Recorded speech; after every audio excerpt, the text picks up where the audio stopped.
मात श्री नर्मदेहर हर हर महादेव। जय श्री दादा जी की। देखिए, वर्तमान परिस्थिति में हमारा राष्ट्र जो है कास्ट में वितरण होता जा रहा है।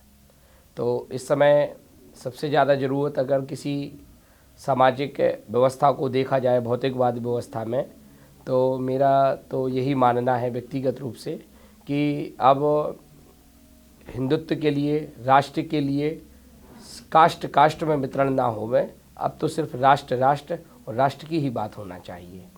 अब दूसरी चर्चा भी अपनी चल रही थी जिसमें कहा कि अभी वर्तमान में हम सब मनुष्यों के जो इस संसार सागर में जीवित हैं और भौतिकवाद युग में जी रहे हैं और उनके कार्य सिद्ध नहीं हो पा रहे और उनके कार्यों में बड़ी बाधा उत्पन्न हो रही है।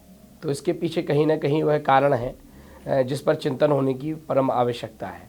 वह कारण यह है कि भगवान राम जी ने जब इस मृत्यु लोक में जन्म लिया तो वह राम जो भगवान शंकर जिनको अहरनिश जपा करते हैं, वह राम जिनके समस्त देवता पूजन अर्चन इत्यादि किया करते हैं, वह राम जब इस मृत्यु लोक पर आते हैं तो उन्होंने एक ही सीख हम सब मनुष्यों को प्रदान की है कि प्रात काल उठ कै रघुनाथा और मात पिता गुरु नावहि माथा।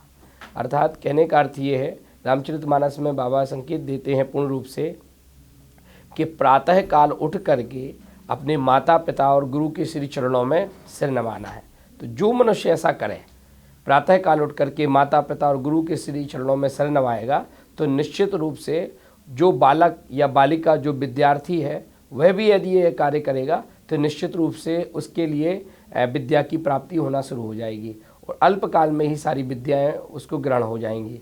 अब दूसरी चर्चा यह भी आती है कि जब मनुष्य अपने, ये शास्त्र कह रहा है, रामचरितमानस शास्त्र है और इसमें ये शिक्षा दी गई है कि यह कार्य किया जाए। जब हम उस रामचरितमानस के अनुसार में अपने जीवन को चलाएंगे तो निश्चित रूप से हमारे जीवन में भी राम राज्य आ जाएगा। हम राम बन जाएं तो हमारे माता पिता दशरथ और कौशल्या के समान हो जाएंगे और निश्चित रूप से हमारे सारे कार्य सिद्ध हो जाएंगे। दूसरी, अभी आपने पूछा हमसे कि महाराज जी लोगों के कार्य क्यों सिद्ध नहीं हो पाते हैं जल्दी, तो जो कार्य शास्त्र सम्मत किया जावे निश्चित रूप से उसमें सफलता प्राप्त होती है। जैसे अपन उदाहरण से देख लें कि भगवान शिव जी की जब आराधना की जावे तो भगवान शिव जी की आराधना के लिए श्री शिव महापुराण में लिखा हुआ है कि बिना बिल्वपत्रस्य पूजयेत नाथ शंकरः। अर्थात बिना त्रिपुंडधारिणो बिना बिल्वपत्रस्य, ये तीन चीज़ें विशेष रूप से होना चाहिए। जैसे बिल्वपत्र के बिना शिव जी का पूजन नहीं करना चाहिए, मस्तक पर भस्म लगाना सर्वश्रेष्ठ कहा गया है, और बिना भस्म बिना बिल्वपत्र के और बिना शिव नाम उच्चारण किए हुए भगवान शिव जी की आराधना नहीं करनी चाहिए। अगर इस शास्त्र सम्मत रीति से भगवान शिव जी की आराधना की जावे जो शास्त्र में दिया गया है, तो निश्चित रूप से भगवान शिव हमारी पूजन को स्वीकार करेंगे। भगवान शंकर तो एक ऐसे देव हैं, देव नहीं है, वो तो महादेव हैं। वो महादेव कब बन गए? महादेव तब बने जब इस संसार सागर में समुद्र मंथन हुआ और समुद्र मंथन से कालकूट नामक विष निकला, और जब कालकूट नामक विष निकला तो सब लोग एकदम भयभीत हो गए और उस कालकूट नामक विष से भयंकर ज्वलंत एक अग्निज्वाला निकली और जिससे सारा ब्रह्मांड, सारे देवता ऋषि मुनि असुर सभी के सब उस ज्वलंत ज्वाला में जलना प्रारंभ हो गए। तो उस ज्वाला को नष्ट करने के लिए सारे देवता भगवान शिव के पास पहुँचे और कहने लगे, भोले बाबा इस ज्वाला से, यह कालकूट नामक विष से हमको बचाइए। तो भगवान शंकर ने वह कालकूट नामक जहर स्वयं ग्रहण कर लिया, और जब स्वयं ग्रहण कर लिया तो सारा संसार, सारे लोग मंगल हो गया। तो जिन्होंने अमृत का पान किया वो तो देव हो गए, लेकिन जिसने विष का हम सबके लिए पान कर लिया वो महादेव हो गए। ऐसे महादेव करुणा वर्णालय हैं। भगवान शिव तो एक ऐसे देवादिदेव देव हैं जिनके लिए कहा गया है कि जिसने बनाए उसी के हो गए, जहाँ बनाए वहीं के हो गए। स्थान को सिद्ध कर दिया और व्यक्ति को प्रसिद्ध कर दिया। भगवान राम ने बनाए कहाँ? रामेश्वरम में, तो वह रामेश्वरम सिद्ध हो गया। पीपल के नीचे किसी ने बना दिए, पीपलेश्वर हो गए। मार्कंडे ऋषि ने बना दिए तो मार्कंडेश्वर हो गए। जिसने बनाए उसी के हो गए। भगवान राम ने रामेश्वरम में बना दिए तो रामेश्वर सिद्ध हो गए, वह स्थान सिद्ध हो गया। और जिसने बनाए भगवान राम भी इस जगत में प्रसिद्ध हो गए। ऐसे करुणा वर्णालय भगवान शिव के अलावा दूसरा कोई नहीं है। तो जब भगवान शिव की आराधना की जावे तो मस्तक पर भस्म होवे, रुद्राक्ष को धारण किए होवे, बिल्वपत्र के साथ में और शिव नाम के उच्चारण के साथ भगवान शिव का पूजन किया जावे, निश्चित रूप से हमारे कार्य सिद्ध होंगे। गणेश जी को जब पूजन करें आप, जब गणेश जी की आराधना करें तो गणपति जी के पूजन में उनके भोग में दूबा अवश्य है, रखना आवश्यक है। अब अगर हम शास्त्र के अनुसार विपरीत अगर हम कुछ ऐसा कार्य करेंगे तो फिर वो शास्त्र सम्मत जो कार्य नहीं होगा तो निश्चित रूप से उसमें हमें सफलता नहीं मिलेगी। तो शास्त्र सम्मत यदि कार्य किया जाएगा तो गणेश जी के लिए जब भोग लगाएं तो उसमें दूबा डालें। माँ भगवती को जब भोग लगाया जाए तो उसमें रक्त वर्ण का पुष्प होना चाहिए, लाल वर्ण का। और जब भगवान विष्णु को, नारायण को भोग लगाए, शालिग्राम भगवान को भोग लगाया जाए उस समय तुलसी पत्र डाला जाए। भगवान शिव को भोग लगाया जाए उस समय बिल्वपत्र उसमें डाला जाए। तो निश्चित रूप से हमारा कार्य सिद्ध होंगे। और दूसरा ये है कि कुछ उपाय भी बताना है।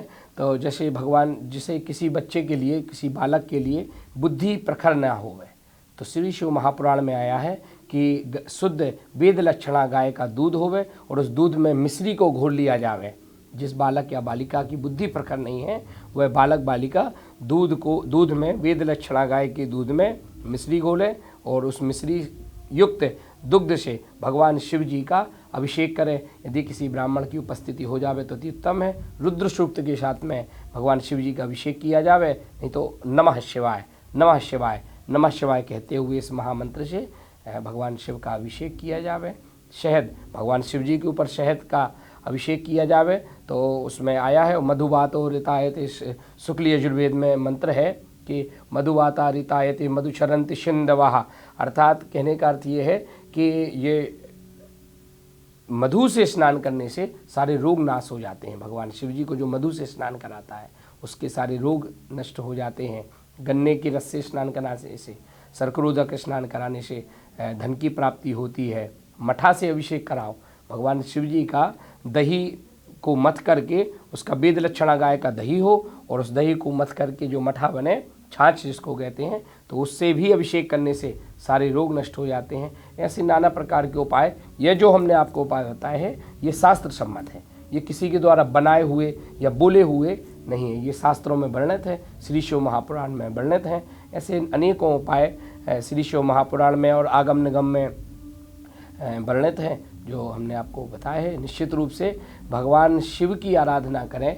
जो मनुष्य भगवान शिव की आराधना करता है तो उसकी दिशा और दशा दोनों ही बदल जाती है। दिशा और दशा दोनों बदलने का सामर्थ्य भगवान शिव के पास में। एक बार क्या हुआ कि भगवान शंकर जी बैठे थे तो उसी समय भूत प्रेत पिशाच डाकिनी शाकिनी सब इकट्ठे हुए और पूरे इकट्ठे होकर के भगवान शिव जी के पास आ गए और रोने लगे, भोले बाबा रक्षा करो, हे चंद्रशेखर चंद्रशेखर चंद्रशेखर पाहि माम, हे चंद्रशेखर चंद्रशेखर चंद्रशेखर रक्ष माम, हे चंद्रशेखर हमारी रक्षा करो, हम आपकी शरण में आए हैं। भोले बाबा ने कहा क्या हो गया?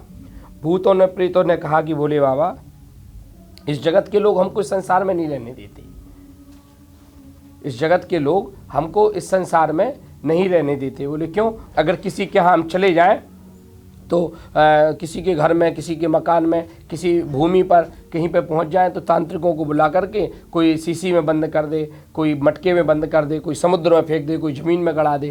तो भगवान शिव ने कहा कि छोड़ो संसार के लोगों को, आ जाओ हमारे पास। तो भगवान शिव ने अपना समाज बना लिया। ऐसे करुणा वर्णालय भगवान शंकर है। सांप बिच्छू गुहेरे आ गए और इनको ये भगवान शिव जी के पास आकर रोने लगे कि हमारी रक्षा करो। भोले बाबा ने कहा कि छोड़ो संसार के लोगों को, आओ हमारे आभूषण बन जाओ। तो भगवान शंकर ने संसार के लोगों ने जिसको हटा दिया, भगवान शंकर ने उनको अपना लिया। संसार के लोगों ने जिसको तिरस्कृत कर दिया, भगवान शिव ने उनको ग्रहण कर लिया और अपना आभूषण बना लिया। तो जो भगवान शंकर की शरण में आता है उसका निश्चित रूप से कल्याण हो जाता है। संसार के दूषणों को अपना आभूषण बनाने का सामर्थ्य मात्र भगवान शिव में है, ऐसा दूसरा कोई नहीं है। ऐसे करुणा वर्णालय भगवान शिव को हम सभी बारंबार प्रणाम करते हैं। जय श्री कृष्ण। हर हर महादेव, नर्मदे हर। जय श्री दादाजी। आप हमारे संतवाणी चैनल को सब्सक्राइब करें, वीडियो को लाइक करें, शेयर करें और हाँ, बेल आइकन पर क्लिक करना बिल्कुल ना भूलें ताकि हमारी किसी भी वीडियो की सूचना सबसे पहले आपको मिले।